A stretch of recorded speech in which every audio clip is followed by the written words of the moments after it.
Herkese merhaba, Nefis Tatlar Durağı'na, kanalıma hoş geldiniz. Bugün bol cevizli yağlı çörekler hazırladım. Bu çöreklerin lezzetine doyum olmuyor. Üstelik çok kolay, tüm detaylarını sizler için paylaştım. Bu arada hala kanalıma abone değilseniz abone olmayı, beğeni yapmayı ve bu videoyu sonuna kadar izlemenizi önemli rica ederek sizleri daha fazla bekletmeden hemen tarifime geçiyorum. Kasenin içerisine 2 su bardağı ılık süt, 1 çay bardağı ılık su ilave ediyorum. 1 paket instant maya ve 1 yemek kaşığı toz şekerini ilave ettikten sonra maya aktif hale gelene kadar karıştırmaya devam ediyorum. 1 çay bardağı sıvı yağ ilave ettim. Ardından ununu ekleyeceğim. Tarifim için 7 su bardağı un kullandım. Unu yavaş yavaş ilave ederken üzerine 1 yemek kaşığı silme tuz ilave ettim. Hamur ağırlaşıncaya kadar spatula ile karıştıracağım. Ardından elimle yoğurmaya devam edeceğim. Bu sırada lütfen unu kontrollü ekleyelim. Eksik veya fazla un eklemesi yapabiliriz. Ele yapışmayan yumuşacık bir hamur elde edeceğiz. Bu arada kullanmış olduğum su bardağı ölçüsü her evde bulunan standart 200 milimlik su bardağı ölçüsüdür. Önce kasenin etrafını temizliyorum. Ardından yumruklayarak hamuru yoğurmaya devam ediyorum. İlerleyen dakikalarda sizlere hamurun yumuşaklığını ve kıvamını da yakından göstermiş olacağım. Dakikalarca hamur yoğurmaya devam ettim. Sizlerin de gördüğü gibi kase temizlendi. Hamur artık elimi bıraktı.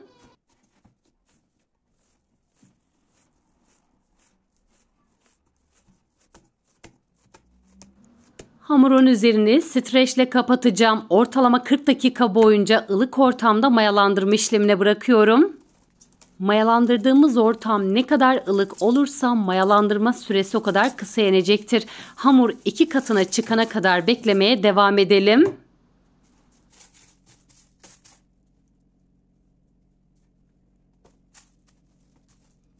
Hamur mayalanırken iç harcını hazırlamaya geçiyorum.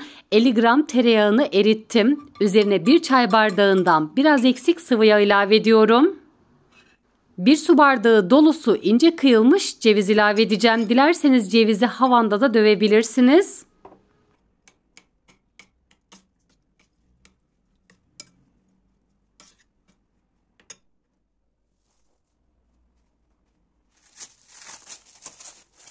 Ortalama 40 dakika boyunca dinlenen ve mayalanan hamurun ilk havasını alıyorum. Burası oldukça önemli. Hamuru uzun süre toparlayalım. İçerisindeki hava kabarcıklarını söndürelim. Bu sayede çöreklerimizde asla maya kokusu olmayacak.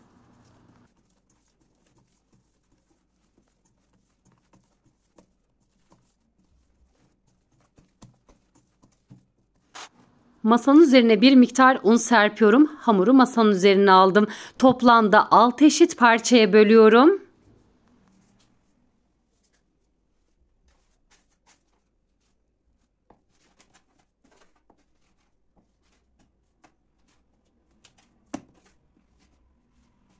Hemen sonrasında yuvarlayarak beze haline getiriyorum. Bu sırada bezelerin aynı büyüklükte olmasına özen gösteriyorum. Buraya kadar gelen sevgili takipçilerimden yorumlar kısmına emoji olabilir, çiçek olabilir, tarifim hakkında farklı fikirlerde, farklı düşüncelerde bulunmak isterseniz benimle paylaşabilirsiniz.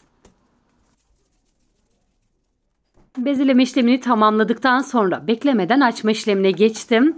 Bezin altına ve üstüne çok az miktarda un serptikten sonra oklava ile döndürerek bezeyi büyütüyorum. Burada çok fazla büyük açmamıza gerek yok. Büyük boy servis tabağı ebatında açmamız yeterli olacaktır.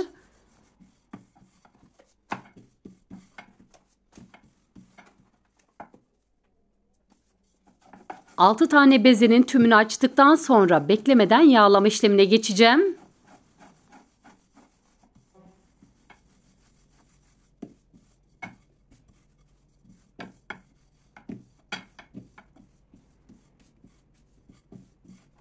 İlk açtığım bezeyi masanın üzerine serdikten sonra her tarafına bolca iç harcından ekliyorum.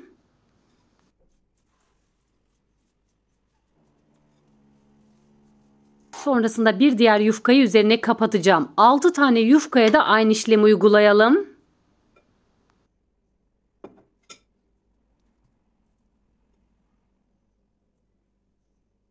Bu tarifi her hafta mutlaka yapıyorum. Gerçekten çok lezzetli. Hem de yapımı oldukça kolay. Hatta bazen tepsi tepsi yapıp buzluğumda muhafaza ediyorum. Misafirim geldiğinde 5 çayına veya kahvaltı sofrasına çıkarıp ısıtıp tüketiyoruz. Tadında ve dokusunda asla değişiklik olmuyor. Lezzet garantisi veriyorum. Sizler de bana güvenerek bu tarifi gönül rahatlığıyla yapabilirsiniz. Umarım tarifimi denedikten sonra sizler de çok beğenirsiniz. Tarifimi deneyen arkadaşlarım sonucu benimle paylaşırsanız çok sevinirim.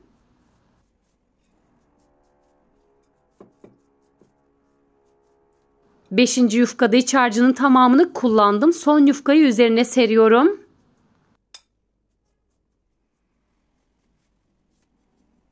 Yufkanın kenarlarından çekiştirerek hafif parmak uçlarımla üzerine bası uygulayarak genişletmeye devam ediyorum.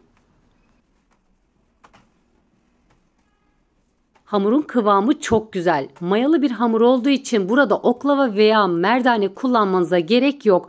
Parmak uçlarınızla bastırarak bezeyi büyütebilirsiniz. Burada ne çok fazla kalın ne de çok fazla ince olmalı. Dörtgen form verdikten sonra şeritler halinde kesmeye devam edeceğim. Videomun bu kısmına kadar geldiyseniz eğer hangi ülkeden veya hangi şehirden izliyorsanız yorumlar kısmında benimle paylaşabilirsiniz. Yine videomu beğendiyseniz eğer sevdiklerinizle, arkadaşlarınızla, sosyal medya hesaplarınızdan paylaşırsanız çok sevinirim. Kesme işlemini ise ikişer parmak boşluk bırakacak şekilde rulet yardımı ile devam ediyorum. Hemen sonrasında bükme işlemine geçeceğim. Burada yapmanız gereken hamurun iki kenarından tutup çapraz olacak şekilde döndürmeniz. Bu şekli verdikten sonra yağlı kağıt serdiğim fırın tepsisinin içerisine yerleştireceğim. Dilerseniz farklı şekillerde de hazırlayabilirsiniz. Gül böreği şeklinde de yapabilirsiniz. Ben tepsinin içerisine yağlı kağıt serdim ama yağlı kağıt sermenize bile gerek yok. Yağlı bir hamur olduğu için asla tepsiye yapışmayacak. Hazırladığım çörekleri fırın tepsisine dizdikten sonra üzerini kapatıp 20 dakika boyunca tepsi mayasına bırakacağım. Hiç zamanınız yoksa bile fırınınızı en düşük ayarda ısıtın. Ardından çörekleri fırına verin. 5 dakika içerisinde tepsi mayasını almış olacak. Çok güzel kabarmış olacak. 20 dakikanın ardından şimdi üzerine yumurta sarısı süreceğim. Çöreklerin ne kadar güzel kabardığını ve tepsi mayasını aldığını sizler de görüyorsunuz. 1 adet yumurta sarısının içerisine bir miktar sıvı yağ ilave ettim. Şimdi çöreklerin her tarafına bolca yumurta sarısı sürüyorum. Dilerseniz üzerine işlenmemiş haşhaş veya susamla da süsleyebilirsiniz. Sade olarak hazırlamayı tercih ettim. Çörekleri önceden ısıtılmış 180 derecelik alt üst ayar fırında pişireceğim. Bu sırada lütfen kontrollü olalım. Her fırın aynı değildir, değişkenlik gösterebilir. Çöreklerin altı ve üstü kızardıktan sonra fırından alalım.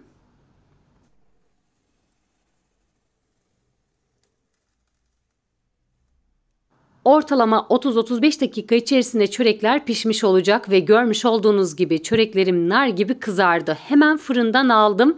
Üzerini kapatıp 10 dakika boyunca daha kendi sıcağında beklettim. Ve bu sayede çöreklerin yüzeyi de yumuşacık oldu. Hemen şimdi dilimler haline getiriyorum. Sıcak sıcak servis yapacağım. Sizleri de iç dokusunu yakından göstermek istiyorum.